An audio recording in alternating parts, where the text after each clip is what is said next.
If a civilization wants to last, it first has to learn to go dark.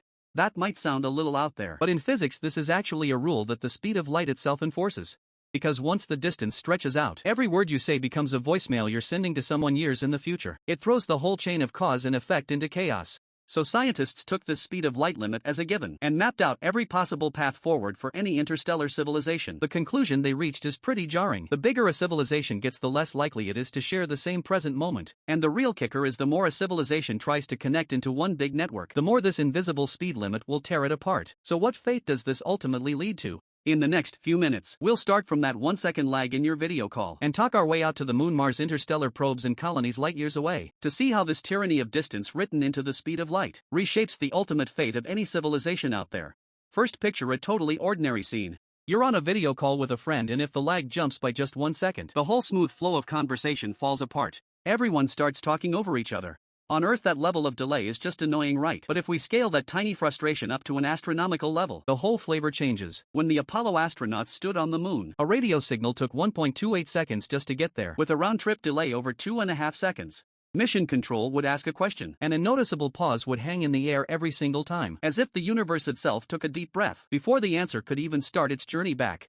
This was a conversation across 240,000 miles of vacuum. You could hear that gap of time wedged into every single word, and that was just the first tiny hint of the problem.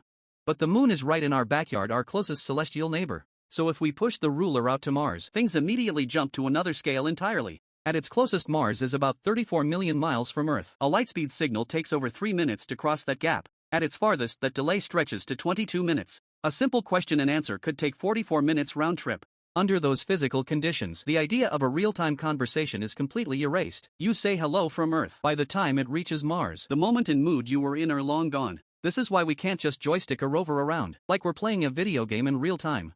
Every command sequence has to be planned, packed up, and sent over as one big chunk. Then we wait several minutes or even over 10 minutes to see if it actually did what we asked. The result is, rovers are left to creep forward on this lonely frontier, carved out by time delay mostly on their own. If we keep looking outward, pushing all the way to the edge of our solar system, the problem gets even clearer. Voyager 1 is sailing through interstellar space now. It's the farthest human-made object we've ever sent out there. Think of it as a silent interstellar messenger. We send it a command. That signal races out at the universe's top speed and still takes over 20 hours to catch up to it. And the faint whisper of data it sends back to us takes another 20+ hours to return to Earth. We're communicating with our own creation at a pace of one question and answer taking 44 hours. At this point, this kind of exchange can't really be called a conversation. It's more like an act of faith. We toss an instruction into the darkness and wait nearly 2 days just to hear "I'm still here." And because of this massive time gap, Voyager's true situation right now is always a huge step behind our own present moment. What's more, even with distances this mind-boggling, we haven't even left our own solar system yet. So all these examples are still happening in our own front yard. By now you should be starting to feel it. That profound sense of isolation the universe forces on us. But to understand how deep this rift really goes, we have to lift our gaze a little higher, to the nearest star. Then the full scope of the problem unfolds. Proxima Centauri is 4.24 light-years away. A light-year isn't a measure of time, but of distance. It's how far light travels in 1 year. So if you want to send a message to a potential planet orbiting Proxima, it takes over 4 years just for the one-way trip. Wait for a reply, and that's another 4+ years back. From question to answer you're looking at an 8.5-year gap. The result is an entire generation of scientists could spend their entire careers on this agonizingly slow pen-pal exchange with our closest neighbor. At this scale, we're no longer talking about simple signal lag, but a true abyss of time, a profound and utter isolation that rewrites the very meaning of the word communication. The speed of light, that number we're always trying to reach, is more like an invisible cage. It's the hard limit for causality, and it locks one conclusion in place. For now and for the foreseeable future, we're stuck tinkering in our own little pocket of space within the universe. And this time abyss blocks more than just conversation. It shapes the entire look of the future from the ground up. It dictates what kind of systems we can build, how we might govern a civilization, and what structures we'll be forced to grow into. In popular sci-fi, this inconvenient law is often neatly sidestepped by elegant-sounding gadgets like subspace comms ensembles or hyperspace relays. These are great for storytelling. They make a busy galaxy where every planet is online in real time seem plausible. But they assume one thing, that there's some loophole in physics waiting to be found. The problem is all the evidence we have so far suggests that loophole probably doesn't exist. In our rigorously tested theory of general relativity, the universe's rules are written in stone. Light speed is the top speed for cause and effect. Any method that tries to send information faster than light is essentially messaging the past and snapping the chain of causality. Theoretical ideas like wormholes do give us an exciting picture of punching shortcuts through spacetime, but they remain on the drawing board for now and likely require exotic energies and extreme conditions we can't possibly create. So when we seriously plan for the future, we have to stand firmly on the physics we know is real, not the physics we wish were real. Because once you bake this absolute constraint into the blueprint of an interstellar civilization, those images of a unified galaxy run by a single central galactic federation start to crumble. The most direct example is who governs whom. Imagine a thriving human colony orbiting a star 10 light-years from Earth. One day, a severe crisis erupts there, maybe a resource dispute escalating toward full-blown conflict, so they send an urgent plea for help back to Earth. But here's the catch with time. That message, with all its details and urgency, takes a full 10 years just to arrive. By the time it actually lands on Earth, the power structures, decision-making teams and priorities back home could have shifted completely, even if we're wildly optimistic and assume Earth reaches consensus quickly and immediately dispatches a mediation fleet. Even if that fleet could travel at half light speed, the one-way trip still takes 20 years. So by the time the fleet actually reaches the colony, 30 years have passed since the original cry for help. The people involved in the original crisis are long gone from the scene. A whole new generation has grown up, and whatever normal came after that once desperate event is now just a few pages in the local history books. Under these physical conditions, a highly centralized structure governed from afar is pretty much impossible. Any remote center cannot effectively govern people it can't reach within any meaningful time frame. The time gap imposed by light speed writes one rule in stone from the start. Any interstellar colony, from the moment it's born, is fated to become its own independently operating civilization.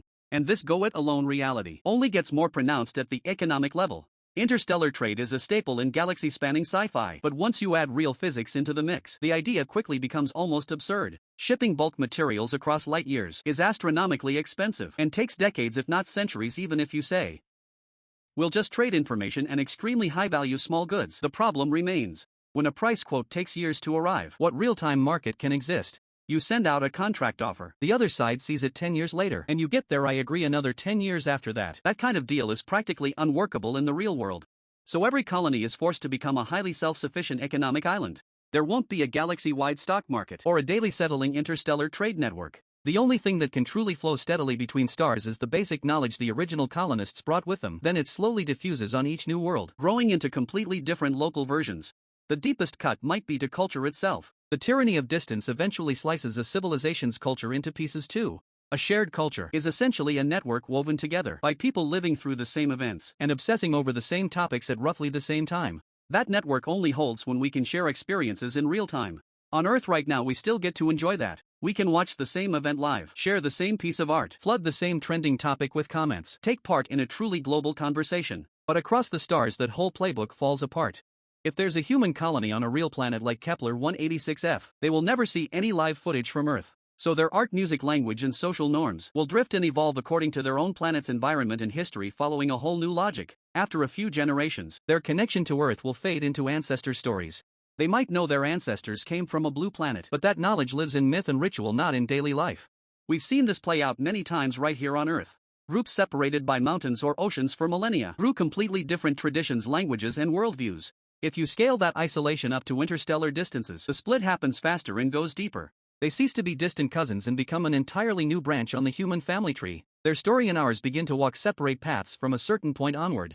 So when we talk about planning for interstellar exploration, it looks on the surface like planning a great expansion across star dialogue, but a more accurate description is, we're actually planning a deliberate letting go. We'll first build a bridge of knowledge, using robots and probes as our proxies, rushing ahead of any crewed ship into the depths of space. But this bridge is asynchronous by its very nature. What they send back, whether it's images of a new world or data on an alien atmosphere, by the time that information finally reaches us, it's always something that happened years or decades ago, a letter mailed from the past. This is also why crewed interstellar missions seem almost unimaginably hard. The real challenge isn't just building the rocket or calculating the fuel, it's the nearly impossible demand placed on the people. The crew of an interstellar ship, from the moment of launch, is essentially thrown into a spacebound closed system. They have to handle everything themselves. They become a tiny but fully self-contained society, moving forward alone in the silent dark. Their link to Earth is stretched into a chain of delays years or even decades long. For this reason, our first real steps beyond our solar system will almost certainly be taken by automated machines. For them, the silence of space isn't a psychological weight, just another line in the mission parameters. In this way, the lightspeed barrier is already quietly charting humanity's future path. It means humanity spreading into the galaxy is unlikely to become a single system, a netcast over the whole Milky Way. It will be more like a handful of seeds scattered by a cosmic wind. each seed destined to grow under its own lonely starlight, into something entirely new. And because of this, our own perspective has to level up too. If light speed looks like a cage, it's also a crucible.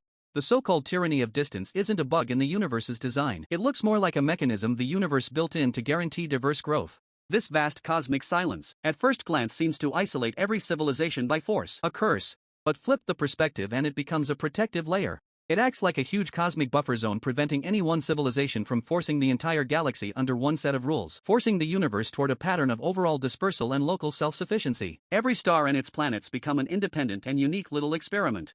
If humanity ever does scatter among the stars, we won't be taking a single bucket of paint and coloring the whole galaxy one shade. We'll be planting an entire garden in the starsea. A garden filled with countless seeds, each one taking root in the lonely soil of its own planet, growing into completely different forms. This inevitable branching finally pushes us toward a very sharp question. A million years from now, what will the word human even mean? The answer likely is there won't be one unified standard anymore. Descendants living for countless generations in high-gravity worlds might look and be built completely differently from us.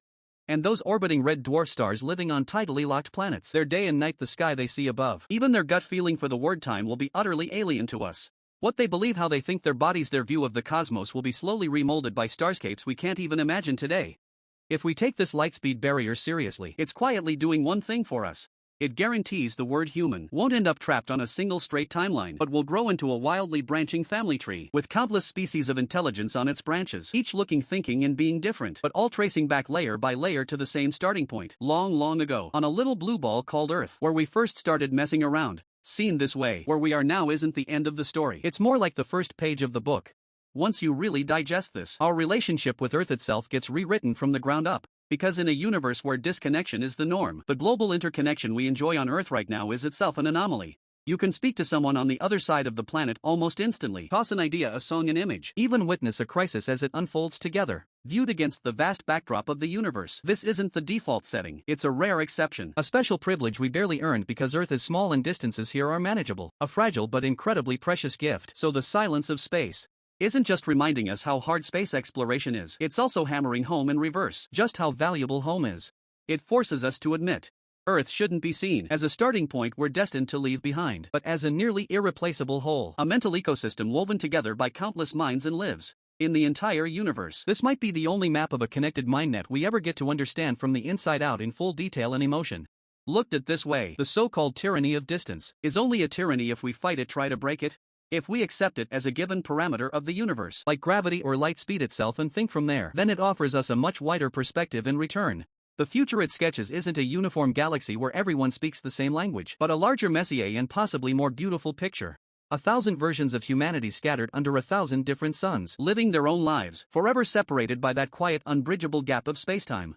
So the ultimate lesson we have to learn probably isn't how to conquer the universe, but how to live with this silence. This uncrossable chasm of spacetime forces our gaze inward, making us realize all over again that the most meaningful connections don't stretch across light years, they happen across a dinner table, on a cross-country call, in the same city, the same neighborhood, on this one planet, in moments shared and remembered by countless people together.